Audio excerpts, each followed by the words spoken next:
no kusoborora embogo extra ese drink niyeri kuzare byo kunywa byona nyine nkuru wabyo byona agona mazima naba UNBS kuba chondolize cyo kunyweta embogo extra ese drink bashanga kino mugasho ahamagara go muntu nistamba arusazi abakinyire ho batandikira kohereza ubujurizi stamba ku rugo mugongo amagara gonna okushafo munda shohozo gutuma umubiri yera batine waka batandikira ho batereraho nicoze shagama kirimo imbazi mingi mnonga iyo kuhera amagara go muntu tinkajigamba ngo namarayo nikikorwa batendo bekare limited ukwenda kushobora telefone yazira umusharizo itanga cyene na mukaga ana na mukaga makunyana nange yazira umushanjiri makunyasha ashatunishato ikumenyana.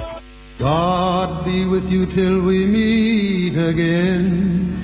Mukama katoa mukama tuireo ivaraliye rihaisaniziwe mukasumye ko kufera abagonzi babaitu munako nyingi umugonzi wawe aine kusindikirizibwa mukitenise kirungi bino byona mbabazi za ruhanga bigarukira uwema naba Arise Funeral Directors Uganda Limited bino nibyo batekaniza mukaire kukuganya okutekaniza umugonzi wawe no kumusindikiriza kurungi aba Arise Funeral Directors bakwinira sandu caskets hamihende tari yahigora kuyirundi kutwara umugonzi wawe buri kichwika cyone cya Uganda na hero yihanga ehemu yo kumulizamo mugonzi wawe netimbibwa kurunge ekituru nikiyombekwa no kutekanizibwa kurunge kandi isiro COVID-19 intikaniza nayo bazikwinire omuherezo bonde n'abakora t-shirts izinyakora ekisene kyo mugonzi wawe yanye kumwire red carpet byuna nebikoro abakwimo mugonzi wawe bakugomana kandi balasumate mono ihema n'intirizo kwikarama ibisani no butabo ebyo kwijukiraho umugenzi order of service bakagambigambe motoka yo kuikonyeza kuferwa iroho kandi yabusa ugwago kutamu amagita abo yucheke bitini masanyaraze generator yabusa ugwago kutika mu amagita mu food poto ne basangwa boma Roleria Princess Court Apartment Hoima ne basangwa Kijiungo kandi Kampala basangwa Mulago abo buherizo buronge mukasumye ko kutabijuka dikatire sema zina mubwango 078 muwenda cyera n'ibiri nkaga na mukaga 08 na 072 kinana na mukaga ikomi abiri na muwenda na 052 ana neisatu nsanjo kinana neida utebero mu byona nitukoroteye ho muteba abo kuba turi bana bamunuka abo burungu bwensi yetu.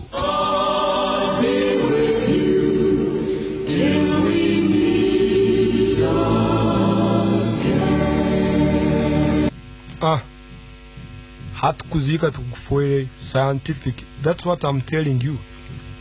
Death is scientific, by the way. Death is scientific in a such a way when people die we bury them together. Ukutera asimu otero ule kubipinga chali madamu on the boy. This is Clouds FM Radio. We are still on the program guidance. Emirimo tuli ntubazaho emirimo ya buli kiro. Abantu bakora emirimo nyingi muno kusikira kubasomere rundi kubatendekerwe. Ole asindikire message kugabuzinda yagamba ngo abantu abakiro bwingi mbetaga emirimo eyo musa pocket rundi kwikara tuketora mu butebe no turata electric cars, wheel cars, eturata cola jobs. Cola jobs mugenzi wange zingi muno nizo zikira munsi yona. Akwa buli muntu enda abasomeri omulimo gwa office in the theory, but in the practical way they say if you are a lawyer you are supposed to get out from that office, go in the field. Can you find out how many people are misusing their rights? Together, if you're a doctor, you're not supposed to sit in that clinic or in that pharmacy or in that hospital. You're supposed to come and know how many people are sick. Which food are they eating? Do they have good water? But for us, we only wait our people to come to hospital to look for the doctor. The doctor has never looked for the patient. Nichohura mulimeto torongo owarweire nuwe doctor asera ruweire ngunango ngo mureno nase doctor eki nuko mu kigamba beto tugaruka kula kumalira dakitali nuwasemerire kusera omurweire. Doctors are supposed to look for the sick people. Sick people are not ain't coming there because they have no money. You know they are sick and that's your profession. Hata ntirao esera ya mani ngunya abasomere muyimuke. Ababugachi kenjo joku aro muntu yansika message nje kuba ningisoma kumalira abantu bakenjo mwebale kuza Clouds FM Radio. This is the only radio that is nano Tine ka mtu kona akagufa kibikibi akachunchu no. We speak what is killing us in the everyday life. Tubaze mte kutusasa kantu itaga tubiteke mu amani. Tuleke mu kwikambusasi tugende mu kwegonza. Emirime yetusomeri neya. Kana yo muzero urabole muka. Olino hirira omwana university. Omulimo gunajja kusoma husaha zino. Nkwesengerize okukola research kandi yorole abagikozere bagobere bata. Mukwegesa abantu mukubamanyisa nokubahereza amagezi. Inkomere yebicweka bisatu ebitukuja nkubantubazaho. I have selected only 3 fields for us to understand and know, okay, kakuba neitwe ntukora nkabano abebembezi, kakuba ntukora nkuona omuntu bahira omulimo nuko tukubaire tuli barungi. Ekicweke kyukubanza ekimbungiremu tuje kieta political science. This is the field where I have put much emphasis in the modern world. Yinyo abahansi timbafuira haba kaikuru bagenza abane emyaka nkaga nsanju nangu. Ndemukubaza habana abine emyaka 2, 3, 4 omu that age bracket.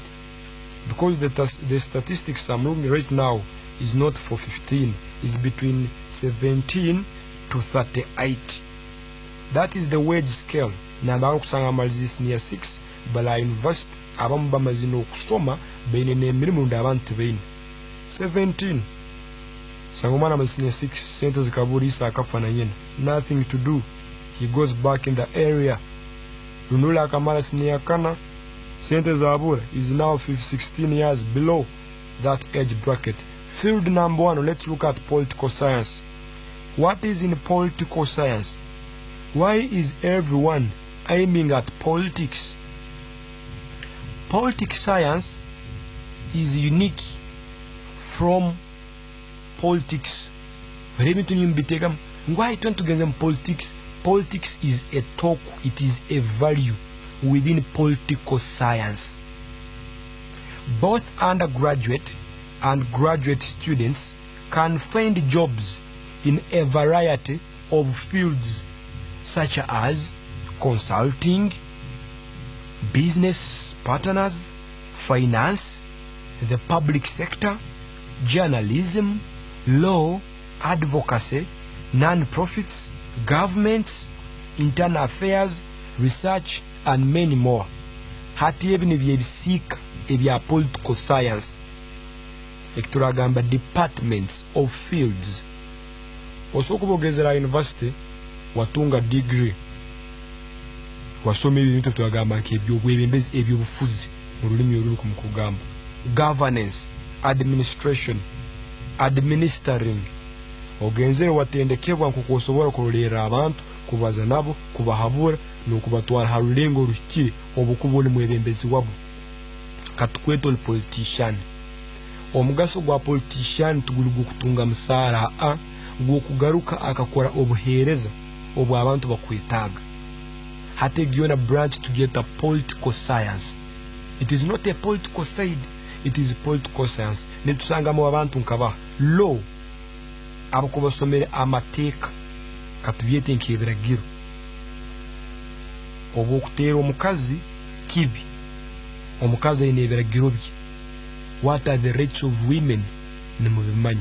Abana bene ebiragiro byabo. Omwana sime kugya mu isomero, omwana sime kutunga obwikalo burungi, omwana sime kulya kurungi, omwana sime kufuibwaho. Twine ba lawyer abagamba emirimo ekabura baitu mbyala ali abana mbasiba batakulya mbasiyamba haruka bale mu bukaba ne mbisaka tabakusoma mugende mu byaro. Since you are a lawyer and you are a lawmaker, you are an advocate, you get a problem. Haturage mu cyaro kasanga abana mbasiye batakukora mbekamba haruka bale mu bisaka balinka. As a lawyer, you sit down, you make an article. That article is now going to become a project. Nutakukola ekitongole hati ekitongole kyawo kiri kyokubazaho abana abataine buyambi. Hati nkaibo lawyer nono iziramu in political science. First of all, you get money. After getting this money, you employ other people. Abantu abarabotire mu amani waleta mu kitongole cyamba gikomasuwa musahara, and that is employment creation. baitole omuntu tubalizeho giruguru conduct owa motoka takuja ku employing nyo wasomere software engineering how urukundetera motoka kugitunda online kanje kuba nimaona sente nyingi compared to what you would have got. I'm giving like now that cluster ogulo to amanyo mugashogo omwana ali omukana asomo bwa lawyer na jukumana graduating na ikaramuka kiki ha government has no jobs for the lawyers, but the government is not going to give you a law sector when you have not yet created it for yourself. Creativity tuina abantu abakuyiba ebizina bya abantu buli kiro hano orekizuno la kizindi kikahuireyo orola lesero mulimo gukozerwe logo muzibiri ola lesero mulimo muguburanganizi omugaso gwalo ya kiki kuhondereza buli kimu kiona ekikuba kiro either physically or non-physically. All that is political science. Ogutwamurugaho. Public sector niza hizi tuzikumanga wabulikiro tugenda mu masomero tugenda mu marwaro tugenda mu office agatagamu nagamu aga government na agataga government musanga y'abantu hati nyo mugenda mu office boma musanga yoba buli department yone eriyo ejukumesa department isinokonosera mu mulimu rundu kaguliza na koranta tera ha radio. It is in the office, so you have to go and find. I studied and I have a degree in human resource. What can I do? Did they really advertise? Runeo kasoma garukamoka mubara no nyama drink. Rundo kasoma wa mara wati ulioko no duma nyonka itunga degree kasoma tulubagega. That's not career. Obukobo somero mulimo bakuhereze baroha oine kukora ebyo someriri.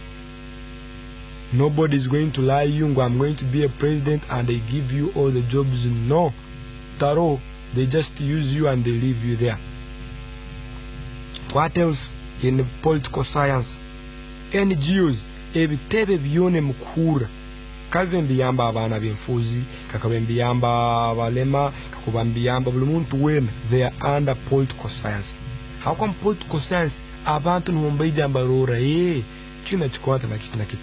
Hatu tungene tusanga yo governance no tungira abebembezi tukoma mwembezi kutaka katebe kukubanza LC1 LC2 LC3 tugena mu mayor tugena mu chairperson with district tugena mu MP hata abutumazi kubokoma ngwa hati gendo kuratirito abasomere okuratire na abatasomere kandi tuna tuitage emirimo. Now you expect an MP to create a job for a lawyer, to create a job for an advocate, to create a job for a journalist, to create a job for a public sector. That's why you have been in this era. Aba politicians kusindikayo tabakutukora, but their work is not to create jobs for you, is to make laws. Hata ntungire mu ebizibu inyo butukuma kubakoma tumukutugambira abakitubakomere. But now I'm here to give you the right information. We don't vote just to get jobs, we vote to make new jobs. So which new jobs? Construction of a big factory in a Fort Portal city. Employ 1,000 people per day. Hatiantuga politician otwaye ukomere ahagenda yabaza mu parliament yagamba batombekereki factory. Employment etukora hand by engineers yes tebene mirimo baro ba engineer bangi tebene mirimo. Omuntu mwakomere hakyaro yagenda yasinga raja gwekana government witagor good wakichweka munanka ba engineer be kyaro bona basomere ba applying baitebyo no tubitare kituta tulharulengo room. Cloud FM Radio Virtual Beats IT, we are looking at career setup. Karo soko bolyoko ini roho ya man muno umutima nkutera toina manige kisaija oina pressure oine cancer yebika ekyokunyo bakiyesere embogo extra ekyokunywa bakiyesere embogo kumbucha energy drink 2 in 1. Akwa statistics oleka ngo abantu abakyowingi ni mutungiro kana mukutungiro ni munywa amarwa kandi amarwa tegamaliroho suna habo chikora we marahaka niga wene kunywa litisa tunangwe tatukwe marahaka niga kawo hano ogende osere muduka yone ekule haihi akokunywa akabakweta kumbucha energy drink 2 in 1 kaine emigaso ebiri mu mugaso ogugumu ruraba akanywire oja kutunga amanige kiseija ozala ulikwikara utakuzala ntwetaga abana bengi muno mu science and technology nikakendeza runinka nikakendeza kimu amana kuba kutabaniza mu busasi nikakendeza pressure abakaikuru bange cyale bakiki ba moti abagurusi sukali nyingi mu mubiri abo kuba no bono burwamu ebirisa bita kunywa kano ebirisa birimu nikojya munda abakazi abakwamba sasa munda nikojya munda omubiri gwagwana ngwikara clean very smart inya abakenzo de mudanenye kukatunga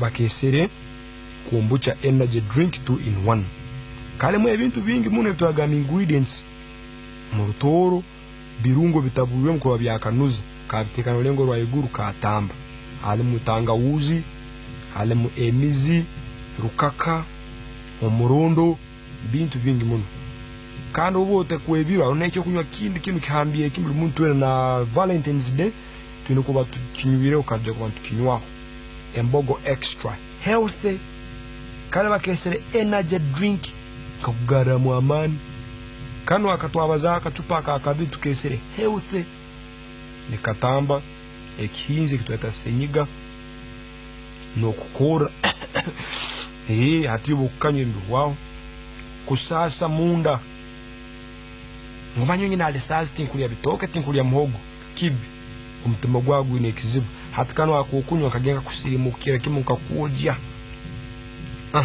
appetite mbaba hebyo kule na mbiyanga me don't eat at night I'm too tired no ebisajwe ene bingi muno bikuswekere omubiri gwawo umutima tukwice bahabi bigeye hati appetite nebura embogo extra health drink 2 in 1 ebyo nebikora monta kujya mu nsonga nyo mukazi mazire ensonga tinkuzijama zire nkebiro kabisatu week hati gendo usere embogo extra healthy kintu kibaza obumezi ningetwaza y'abantu mu byokule bakulya no munyikara yabo kandi kale mu birungo na byamana mutisoko kusomyo nkamarayo kandi ukasanga mu maduka gona agale mu Fort Portal City extra healthy drink yamana munegi nukasanga hali mwabanura mwabanura opposite new tax park Fort Portal City akuma mu tax park aro mukazi murungi aho murungi muno ayine duka no so gero guze hati embogo extra yinka kane kumanye bikira ndo kusubura mu bwingi no so kutera namba yabesimu eyaziri 3 abiri na mwenda ana na ibiri emu msanju neina rundi ya 0 musanju abiri na 3 ziri 3 astunemu emu ogende usubule kandi ohereza abantu ebyokunywa ebiragirwe they are allowed and we have given them help and tuliontorora ekintu kiyamiremo tuliontorora field ya political science as a sector there are many jobs hati abana banyu barabagamba somo guze betino somaki amweloye I'm an administrator who's administrate hati bitu ketu nkubantu betegeza nkaitu abazaire high paying jobs for political science katrole emirime ya amani eye kubane sasuwa omuntu no ura wa district bitu natunga sente ziti beto omulima akuba kusomerine gwa political scientist ogumba mu sente zinji kabe wa government kabe wa private kabe international organization they pay him much money. 2 urban and regional planner urban and regional planner we have now Fort Portal City right now. The people who planned for this city to be at this level, on which level it's going to be, they are under this area. Urban means growth of cities and towns. Regional planner ngogu kakensa aja kugamba kino kino. So it will depend on the urban and the regional planner architecture of Fort Portal City. If we have a fake plan, it will be poor. If we get a good plan, it will look shiny.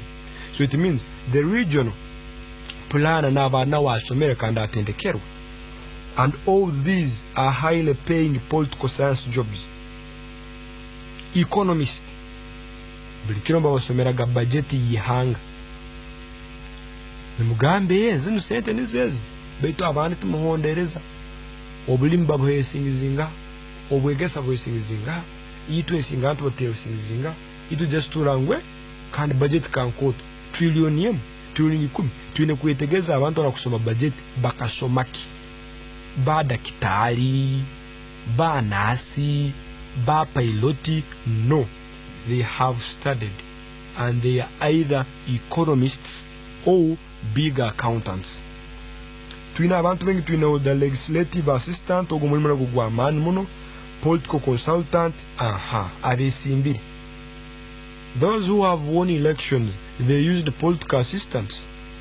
And even those still in offices for more than 2 years, rosange no mtu kumuhabwe tubeta ba political assistant. Hati mu modern world nimbeta ba advisors. And a political assistant is unique from an advisor. Kandi mu bibaini olaja kwa advisor na ogamba ko tajayo abo batamizi no lekayo neja kandetionde na ajayo oburumba musesera habo kubola kwa advising kusikira hanye twaza ya abantu abo, but is not a political assistant. So this is another time to call upon politicians. When you are coming into power, get direct, resourceful political assistance. If you don't do the same, you'll have poor images. Mja kuyikara mugamba ambanyenda kakuna ntu kwenda nichunura mganto mbeka office because of the political science they are using. Lawyers, they are also under a highly pay. Ba lawyer to kuja kubatemba temba. By the time you think of a lawyer, think of having money. Lawyers don't work for free.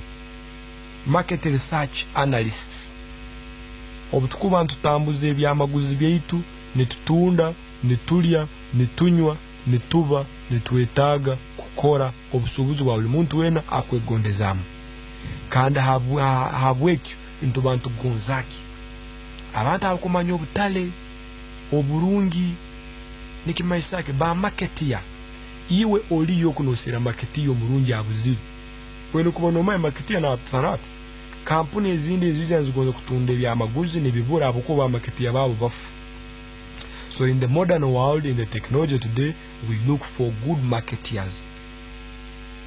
They have been in the field for more than 2 years. Those are good. Who are the marketeers today? Brokers. Tubesengerize tungirekizibu kia broker. Now the brokers are taking the jobs for marketeer. How? Broker jakugamba hano arohenzi yokupangisa. Baitu noja kumpa goodwill ya milioni 5. Hati milioni 5 ni sasura marketia in 5 months. Bulukweza so kutunga 1.111 million 1 million. Hati now wanzorole. First watch this. Kate hakati. A goodwill. This is Clouds FM. Yeah, this is Clouds FM. We're talking about a career. Comparing it with a job, how people have been suffering in the modern world with employment. Even the COVID we're having today has created more jobs, and it has decreased more fields. For example, abakozi abandi bakabemereza science department yikara nekora, technology yikara nekora, other people are building from there. Organizations have made budgets. Are you seeing what I'm talking about right now? Between jobs and career. We're looking at a marketeer who is having a political science degree. Here is a blogger. Here is a blogger saying that if you want to be in a good house within town, you have to pay me 5 million. Then I connect you to the landlord. Tanaba mukutunga gabulikyo. Ngujo manenjo ngisolikimwe bulire kim. Ngunu broker agambe muhereze milioni 10 kandi obwenju ni semitwara 5 ukwezi. So it means the urban and regional planner, you have to look at the goodwill. How shall we leave things of goodwill? Enjo numuja kuzombeka n'abantu mbale kuziraramu nibayirukamu habwa goodwill, because all this is coming from the poverty line we're talking about. Nenyo ba broke omuze gwakanyi sente zabazingi muno. Technology is not giving us space. Somebody to get a room in town, you need him to pay 5 million, and the room is going to rent is worth 5 million. The business is much. What is this? Eje bere field ya political science. Twasanga mu abakozi bengi muno. Field ene kuja kubazao ni ya biotechnology. Science now at work. Biotechnology is a big field. We find there many people. Hatanu ba science inywena. Kobo mu primary or secondary university utano gamba ni ngozo kuba musaya. I want to be a good scientist. So this is the right time for you. We have to look at biotechnology. Biotechnology is a big field. Biotechnology is so big. And what is in biotechnology, people? This is a broad area of biology involving the use of living systems and organisms to develop or make products. Depending on the tools and applications, it often overlaps with related scientific fields. Aho noho nturora science n'omugaso gwayo. Omugaso ntugorora mu bintu by'abaana ko basomere. Oburero butuli mbuno bwa COVID-19 abantu mabagamu ikalemuka mujwale maski munabe mungaro. Is that the correct science people need to know? That is the basic science eya hansi. Nijwe tulombaga mule kulia mutanabiri. Obwale buyonjo tukimaye kulia mutanabiri kibi. That's one. Two. Omwana abagane muri munywa amaizi. Ibikole bitabanega. Hani mbagamba ngo nywe amaizi omazire kulya. Science egena yeya. Hato kwantora ekitwe kino kikote kitukweta biotechnology. Bio means life. Technology means improving systems to the better environment. Here we have people who have done science. They have graduated. They have many things, but they cannot even communicate to people on what they have studied. Shall we have good teachers? Shall we have good doctors? Abantu betu mbaje kwikarambarwara nebagya mu marwaro mbabakebera mbabagamba tukukebire twasanga twene kirwire neki betoni nagamba kanyoka ninterwa mutwe kani sasa nyeni nyikantumire mwiwaro ngenzireyo banteka mukasikana basanga tingine burweire hati ngenzire mu. You see all that kind. And this field, biotechnology, has created more jobs for millions and millions of people on the planet Earth. But our students doing biotechnology, if we need a good country, we need a good scientific country, if we don't have biotechnologists, shall we resist such a diseases? No. So in demand, let's look at in demand. What is in biotechnology? Bintu kebiri mu science yege abantu tukubantu bazaho. Eyo kubanza omuntu akubasomera biotechnology oyine kuba n'umanya ebintu nkaki tuyine yo mulimo gukubanza tukweta biochemistry. Hato bora bino mwana wa muka na yataga kusoma ebyo bya science ebikoto kora yetegereza ense no kuyagenda ayine kuba na yega biochemistry. Sente zayo zingi. Yes, the tuition is big, people are telling me, but try hard. Akoje kura biochemistry oba kwa amazu graduating na abasomere kikana abana akoraki. Niba abantu amukura bali mu factories mbatabura nibo mbahabura koroti itwena ntunywa soda, ntunywa chai, ntunywa amarwa, nimunywe tava, nimuri ebyokulya. Iyo mugira bijja bit beraba mu bioma factories, industries. Do you find they are political scientists? No. So jogambi buli kichweka kiona kino mukozi wakyo. If we go in politics, we find they are specialists katubete baka kensa. When you go to journalism, you find they are specialists otababazao because they know what they have studied. If you go to health, leave them. So now when we look about biotechnology, we look at people who have done bigger things in understanding the living systems. Living systems are abantu niza omutima omutima nguntera ninja kukoranta kandi ndiri byokula nyena bintu bino nguntera benyo kantaka huragiro omwana ngwe mazina wiki bitinkanywaga na maizi living systems obwiro butubetule mutubentera mu field ntuka research chala aliyo mwana nyina akamuzara omwana onu kwihana muzara takonkaga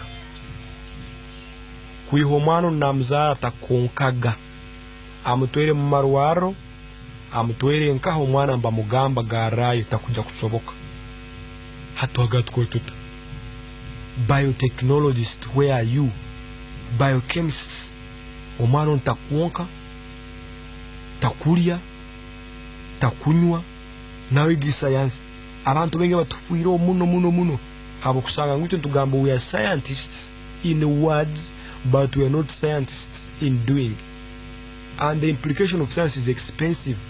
So omwana ono bunyena bamusabire milioni 2 zonka ziti kuraba mutwa mu iware lihingwiro bakamutwara mu bintu mu byo mituragamba physiotherapy hategi science ende nayo hakwantu bazao the in demand jobs. We look at somebody who can come and tell us that our son is suffering from brain tumor and he or she is supposed to drink this type of medicine to become normal like another person.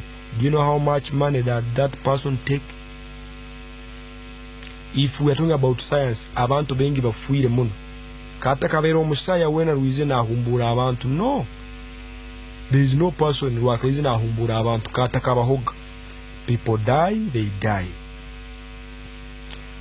Biological or clinical technician. Amukugenaga mu clinic yo kuni mugure mbazi ne mugimera. Mbaba bahandikireho 2 ino jiko mu bujuma butano nofu. Mbaba kupimire ngukoro mbazi ngo akukora kurungi muno gwino genda harulengo. Everything jiko bazawo muno. So if you are having a daughter or a son, you have to enroll them in such a fields of science. Let them go study biotechnology, let them specialize in biochemistry, let them become biological or clinical technicians, medical scientists, microbiologists, microbiologists. Banu balimbuetago bwa man muno.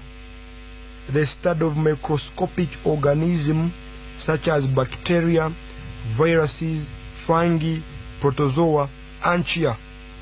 This discipline includes fundamental research on the biochemistry, physiological, cell biology, oncology, evolution, and clinical aspects of microorganisms. Hano no tusanga abantu akoma tugamba tujwale maski tuirahara obuwere bunne bwita. Again, your microbiology tusanga mu viruses, HIV/AIDS, acquired immunodeficiency syndrome, akauka, human viral, human immunodeficiency. Ngwaka wire kaslimu nyuma kakamanya muto ngwe munywerero mukaguma muto abantu kabanza bayikara bakora research ngo bwe buno buziri buso kucekiya abantu kusikira na kina kandi korora bakira baine kukora kina kubanza tumusimegena mu busihani omutamanyire mwine kwikana bakazi banyu muka. Now those are scientific measurements. If you are not yet married, give it time. If you fall in love with your partner, go for a checkup. That is microbiology.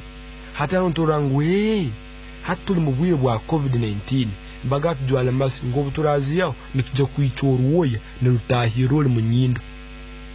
But have you seen any microbiologist coming here to tell you that? Few. But now the use of a radio is to give information, and this is Clouds FM radio, all round information. Virtual Beats IT every Saturday, talking sense in science and technology. So the microbiologists are there. Nimurora ebisoro byonye nambamba kama ebisoro bitungo oburwaire ebinyonyi mbifata ngambye oburwaire buro umukumanya mu rutoro ngo mutanyara hato mutanyara muje gutambira mutamanyire mubazi bacteria ziro omuntu aseme kulya byokulya ebigagire. Ojja kulya ebyokulya ebigagire olire mu obuhuka otanake oturuke hanyuma yokuturuka kwingi amaizi kuba munda ofu hata nturangu field ya science ito abantu babuliki bintu tubimanyi betwaya kwa basomerire abakugu kandi field nkoto muno tiso gibaza kimarayo. Together I can't mention everything within an hour and finish them. I have just to give you a bite. Enamba zetu za MTN 00 musanju musanju kinana nemu kinana na munana insanju neina isatu. Airtel 0 musanju 0 insanju na mwenda kinana na itano kienda na munana itano. Tuli ntubazaho emirimo ebisemere ku bantu raho emyaka eno etulimo kataka no 2021. Twine abantu banda abakwetebwa biomanufacturers. Inywera ni munywa amaizi garugire mu byoma factories. Nitunywa soda, nitunywa amarwa, nitunywa buli kimu cyona boje kikuba kiri mu making form of liquidation. Abakubikora ne ba chemists mbaikara mbatabura buli kimu cyona bagale tekele intukose sabuni esabuni gintu jogisa koji ebintu bikera kahwa mu burufu sabuni tukoseze agiye mu chemicals mujya kusanga mbara no you find them in schools you go and study. So nicyo tugamba musomesa abana omuramu gambi science niyo rahabulengo rwahiguru mubasomese omurama ko basomesa abantu abo bamale bagende bayambe ikichweke turagamba community beititwe tulahanu ntwikara ntutere toko abana tubasomeseze tubalekere bayichwerame kibakwenda ngo abokuba bana baitu. All that is needed in the modern world. Don't give people what they can't study. Someone's brain is different. Ali abana batakumanya kuhandika kurungi nyine mumwaitaga ba doctor nangwa kuhandika kubikomesho doctor no you have a problem in writing and you can't become a secretary with that poor handwriting, so we shall need a secretary to be on your office together. So there are many biotechnology jobs ezimbaletire ngumusome nenya aba science specialists, business development managers, they are there. Hatu yeguza amawaru gakoragata baina human resource na wali baina accounting section na bali baina ba chairperson, they are there. They are very many, and all that is science and technology. Types of biotechnology you have: red, green, white, yellow, blue, gray, etc. Are we together? This is Clouds FM Radio 98.5, all round information, virtual beats, IT every day. Tulio ntumalia chukumaya na field divili, tusome messages, we make it a day. Career in arts. Hatu muihangalitu area Uganda. We should even appreciate the arts. Tuine kusemerwa muno. This field has created many jobs, many. Career in arts, ARTS. In secondary, we have two things: science and arts. Mwana okubala mu A level akubana akora biology, chemistry is a science. Or akora history, geography, they call him is an art student. And most art students have been abused. You don't do anything, but when we come out, the field of arts in terms of everyday development, arts, your politicians are full of arts. Political science, your directors are arts, your managers are arts, but you go and abuse. So here they have been a voice, science abusing the arts. They create a bomb. Let us see how they will address it. People see the bomb as a bad thing, they stop it. So when you look at career in arts, we mean expression, application of human creative skill and imagination, typically in a visual form such as painting or sculpture, producing works to be appreciated for their beauty or emotional power, etc. Hata hano tumaisaki tugambire human creative skill. Kuli tubaina aba science nibaje kutugamba tuswekere enyindo zaitu tutatunga oburwaire obwa COVID-19 tuireyo tulekwika mwijureni egyo science. But where is the skill? Hati ntunga y'abaana nibagenda matukora masks. Are you getting the difference? All of them are working together. You tell us social distance, tuze kuteka homaya mutaitu. You tell us avoid this, we put a mask. Hatunga creativity. In this career of arts where people have generated income is the most important in the whole world. First is science, followed by science goes with technology. Science and technology is the first field, and second field is political science, and third field is arts. Hati wenu kubanuru umana ulimuka nguna kose yoli no ukora mu A level yutagamba nyondo wa history. No, history is very very important. Only that the way how you apply your history. You have been studying about wars, you have been studying about kingdoms, you have been studying about different things that happened before us. That is history. Can you come and become a history teller? That is money. People who read script are historians. The newspapers you read, that is history. Is it science written? No. So we look at the word career in arts. The branches of creative activity. Katulehe bintu kwa mu arts. Eky'okubanza painting, kusiga ebisani. Hariho omuntu ataine ekisani munju. Taroho. Mwine ebisani by'obubembezi, mwine eby'abazaana b'emipiira, mwine eby'ekubaza Yesu, mwine kubaza Ruhanga, mwine that is painting. Obutugenda mu nguude mwine road signs otarabanu. All that is arts. Kakuba batayikara bakagamba nkuraba hano useme kwemere nuko matoke ndi karabaho accidents zigonzebo za kubezira zingi muno, because road signs are graffitized. Ba politician abakwesimbaga buri kiro ne batirwe bisane ntubarura abandi tubatabamanyire. So which means painting is very very important.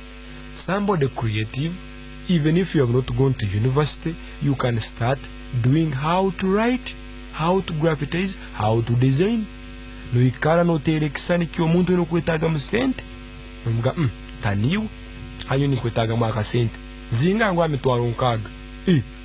You have now sold an art piece which is worth $1 million in one day, but there is somebody who is getting 60,000 per month. Hatiyo kusizengu obwongo, creativity, skills, talent wakore ikintu. Hateki ni kyuntu bantu itaga modern world. We need people to have arts. If you're a doctor, be creative. If you're a politician, be a creative. If you're a lawyer, be a creative. If you're a teacher, be creative. Hateki kizibu ni chutwini. Ole akasoma Makerere, ndasoma Kyambogo Nkana University Ntagambiro, Mountains of the Moon, akamara na asirumulimu. What did you study? I'm a teacher. You don't have any skill. I don't know what to do. I want to start up a business. Do you have capital? No. But you can start an online teaching. Online teaching requires only smartphone, megabytes or gigabytes, and a well environment. You don't want a capital of 1 million, no. That is now skills and technology.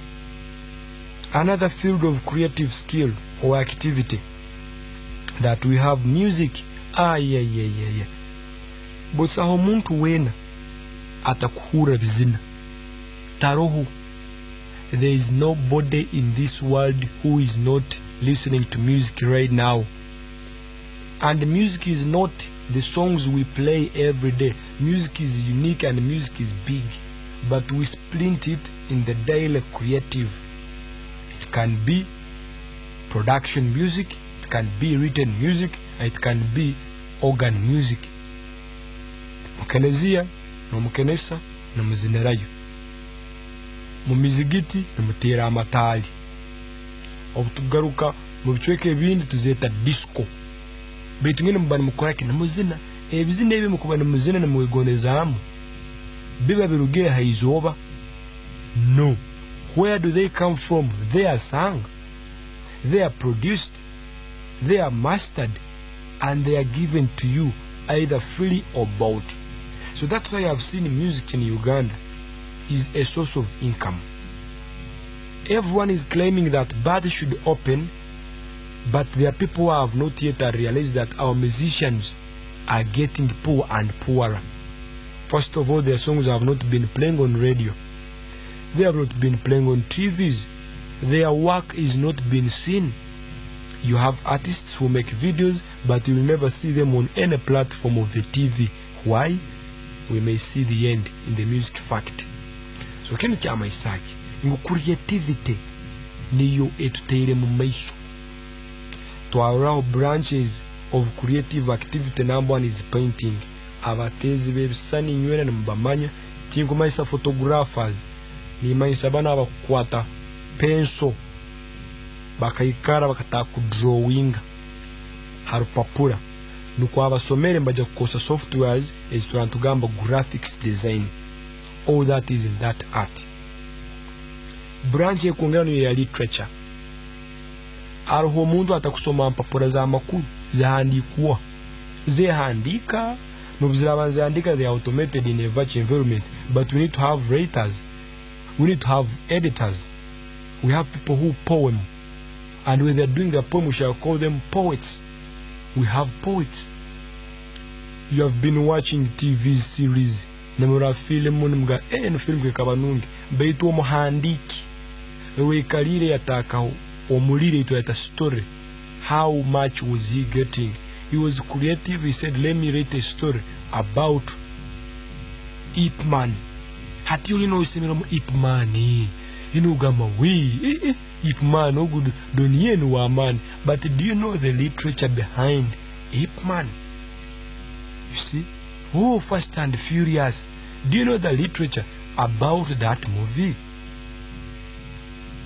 You've been playing different music in mwetakura beat, but do you know the meaning? So that is the creativity. That if we play music, we get a meaning. If we watch films, we understand stories. If a film is about a war, they'll even give you a solution.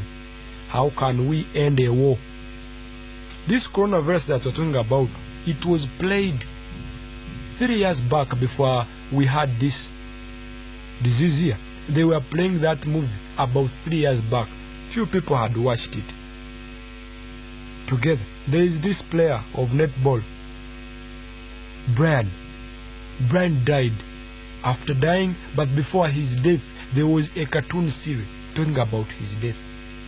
Ebintu byona babihandika babiteeka witu tubirora mukubirora tusemererwa. So we have been entertainful than educateful. So educateful or edu-entertainment means we learn things and grasp.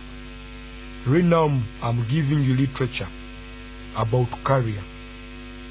Abandi muja kuhura mu bihirwa abakimbalize yo career, habakitezinka bazaha amasimu amashaka, habakintabalize laptop empyaka, habakintabalize VPN nangu ngambere kanyije mbazehe mirimo. Then field then jokora dance. Dance. We had the pop of music, Michael Jackson, MJ, arata my MJ, ngomana na breaking, but that is dance. You can also be a good dancer, and a good dancer is pairable. Mu music and bad dancer, dancers are everywhere, and now we have splintered them into video fictions in the modern world. Because saying we want to be creative enough, we have now brought video fictions. Numburago biskimbo mora mbuzabuza mbuchicha something that I will not mention. Those are not dancers. Those are called video fictions. But a good dancer, a professional dancer, he knows all the types of dancing. He can train, he can teach, he can record, he can do things. That is in the professionalism of the developed countries. Even a dancer is career. The games everybody watches and hears from the analysis of our good man chosen who will come and take you through. That is career. Games and sports in UK is a career. Mulimo na gusomera. Betito kuno mulimo gusomera nitugweyegesa rundi tugukopa. Nichobenire ngo abazine baitu. Mbeija ambazine bizina mu weekend mu biruge habod to playing. Of recent, in 20th February, we shall have MTV Mama Awards. Buno gamba ngo abazini abo bona abaserekitingirwe bashiba Palazzo John Black na abandi nkabazini kamukaga abali mu Uganda. Nebo twin abazini bayingi muno. Kako tweta abazini bona kujya radio ke kino bayingi basongo tasaga Clouds FM. So it means we have many people who have work and their work is not yet seen. One, they lack market, they lack advertisement, they lack branding, and all that is what capital. Amagezi bagaine bete bene kubateka musente. Are we real? This is career in arts. Tuliyo ntubazahe mirimo eyire mu kwehanga. There are many branches, there are many skills within the arts industry. Come tugaruka mu masomero, arts tuzeta subjects that are too theoretical, but they are practical. In other words, let's look at somebody studying geography. Geography, you should know whatever is taking within the geography world. Geographical world. Hano sango mwana santa mangena map ya Fort Portal City. Beto akasoma senior 6. Ye hamu mu geography. Nangu mugambi ni mbatere atle kambatere kim. Somebody cannot even draw a sketch of his latrine. Toma you could draw kisani kiona. No mugamba, can you draw your hand? Nagamba no. But that is arts. Arts has been electronized. Arts has been scientific. Arts into core software. Now if you want a good brochure, we shall design for you a good brochure. If you need a good logo, you'll come and we design for you a good logo. But that is arts. Tuhere kulinye mutakwenda kukora tuagifua business. Now we create softwares like Adobe Master Collection for multimedia industrial production. That all is under career in arts. People get money when they design graphics. People get money when they go for videography. People get money when they are appearing in music. People get money when they sing. So today artists make use of social media, a use of more than ever before. Potential career options include hakatoro eri ebere branch, hakatoro hemirimu. Newe ye manyiri ule kweta msaya, ule kweta politician. So if you are an artist minus the other musician, give yourself a room. In arts we have people like product designer. Omukuba muguzere ebyokunywa katugame katukose nka amaizi, soda, abahibigambo. That is a product designer rugagame ningoza akacupa kanu karugeyo kati. Nicho ni mrora bucupa omukuba ni munywera mu bwine mills. Entaito ni nkoto bete bukusana mu nkora. Araka koto, araka teito, araka modera, araka sigirire. That is product design. Engwezi tukujwara fashions, they are also done like that. Arojine mukweta za akachupa, betu akachupi nyaka mugamba, that's not the way it's supposed to be. That is a design. Matoke zitukuvuga zine design, those are product design. Enkaite zitukujwara ebyokule bitukulye nabyo birinka mulyogu omutindo. Tule hamu, tule Clouds FM radio, kiene na mnana katonge zitano. All round information. Fort Portal City, Virtual Beats IT. I'm about to finish up and read up your messages for a good weekend vibe. Emirimo ya arts nyingi muno ni yekizire kuhereza abantu capital. Kakube bizina babitanga kyokino radio nesibu. That's why we normally find problems. Music has taken over from the audience. Yine mwetaga tele music yonka. Kuruga balaza mpaka balaza. When shall our people learn? So that's why people know, wow, how about music? They have their audience. How about politics? their content is political. Those are antichrist, they are antichrist. Those are opposition. That's how you have been naming people about content development, but it's not correct. Art director, omukubagana mu film babagambira directed by, cinematography, writer. Ebyo n'ebintu ku bantu, those are called arts. Music, film, animation, etc.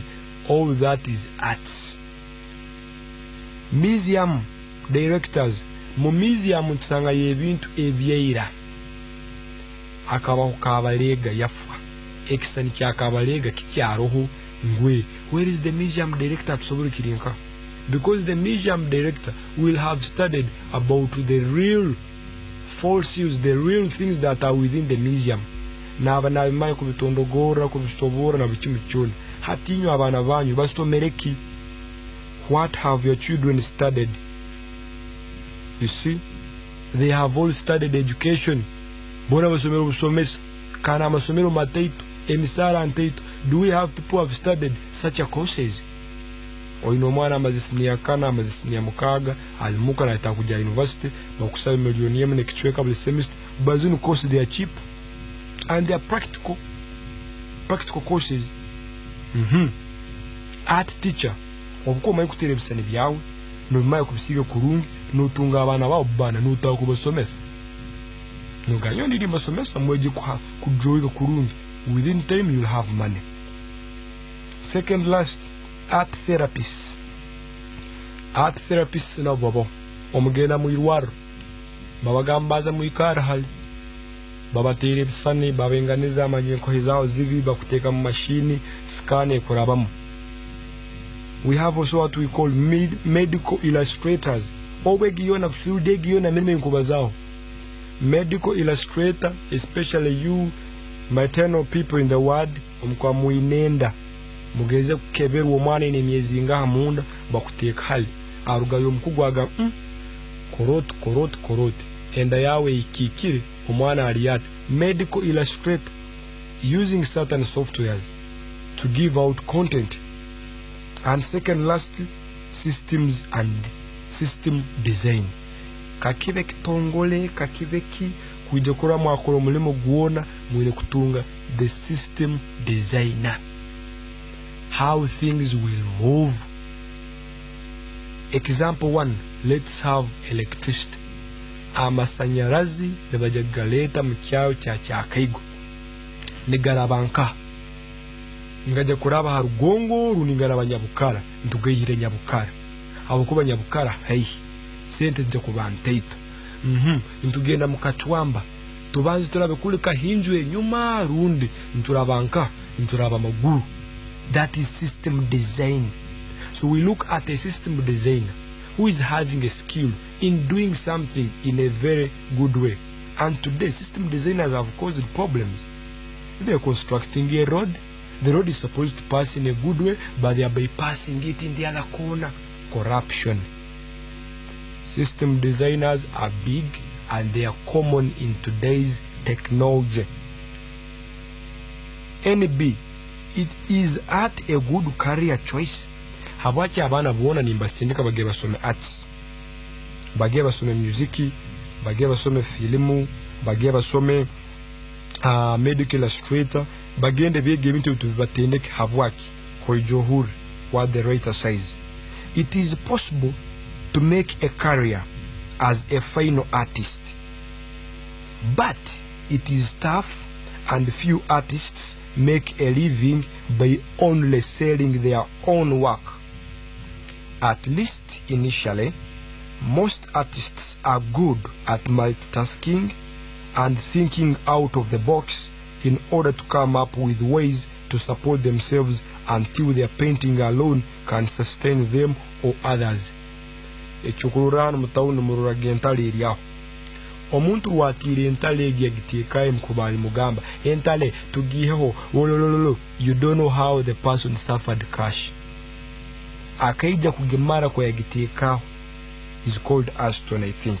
By the time that that is a ceramic artist, and a studio technology artist. obure zigitekera hakabanza yabona you may find out they didn't even pay him, or maybe they paid him less. Betito abantu going to semero egentale yaitu agutamba. But we need to know the work these people suffer. You spend the whole night designing the whole politician, and he says if I win I will pay you, and they don't pay you. Of recent we have had musics from different artists nebazineraki ba politician nagambi nterekizina ekiranda byamu obundara bamu ninja kukoraki kukuyamba beito bakumara kulya kubaza kwa amazima na kukora studio nangu. Now it means people have been misusing arts. Most people have been misusing this industry for long. Habukuba artist na de kuikara na yeye na gati nkoleki leka ndringa akashaka leka nkore animation impiaka. You have been watching animation here on TVs, the Ice Age, Nickelodeon channels, the Pirate of the Max, 3D, 4D. Iyo musemererwa but omuntu kuja kora ikara kora animation yajikuhereza obo burango mukurambuzana TV. They sell a lot, and it is very difficult for somebody who did that thing to get that payment because of what I told you on the broker. Somebody will say I'm the one doing it. So those are the most problems within the career industry. We are ending up our program. In demand sazinu abantu abalakatale neva in arts. Even if you are at home, even if you're where, what is in demand right now in demand of the arts? If you want to learn, you want to get a lot of money and be paid more than a president, number one, be a multimedia artist. Multimedia artists, these are the people who are creating production. Number one, music producer. Number two, video director. Number three, videographer. Number four, photographer. Ask me how. I'm giving you the current situation. The media artists, first of all, you will pay him money. Music tukujikuatrabus. Kamera tuzuguzere center bay class. Most of you know the selling directors in Uganda. We have Sasha Vibes, we have Great Pest, we have Marvin Musoke out by Uganda. We have a Godfather in South Africa, is a music producer. Who else? Twin about producer Uganda by music art in the pro. Mufot poto twin a Titan, twin a gun. Na studio zin bantu wenga wakusoma mugenga television na Kampala. You don't have money. So a producer, we call them recording engineers. The recording engineer is very, very expensive, and this is multimedia artistic, and that field is so paying. And another one is an animator. We are looking at how can we turn stories into reality. Virtual Beats IT wants to give people information every day without being at Clouds FM. What I will do, I will go and do an animation story. Yes, mukweta katuni. Inkolo ubuntu bwanje kurungi okubazaho ikintu nje kubazaho mbabasindikira WhatsApp, mbabasindikira Facebook. And if I get a good company, I can make a good story animation. Tubazeho uburwayi bwa COVID-19 ntukosobusani. That is much money. You're even better than somebody who is sitting in an office getting 1 million per month. For you make just one story, you sell it per day, 1 million. Those are the creativity we want. And what is our country doing? They're investing much money in agriculture, investing much money in other things, but we also have these fields. A country could be constructing a studio for the whole people, but that thing is never there because this is personal skills. So you have seen Americans getting a lot of money, those the Chris Browns, the Rick Ross, the DJ Khaled, who is going to host their Mama Awards, because they have invested much in their arts. Arts is expensive. A good camera to shoot a film is in 600 million. milioni rukaga noja kuziyanka kamwihanga lyanyu ba MP bitaga motoka za milioni 3. So instead of buying cameras for the youth, they are now going to buy cars.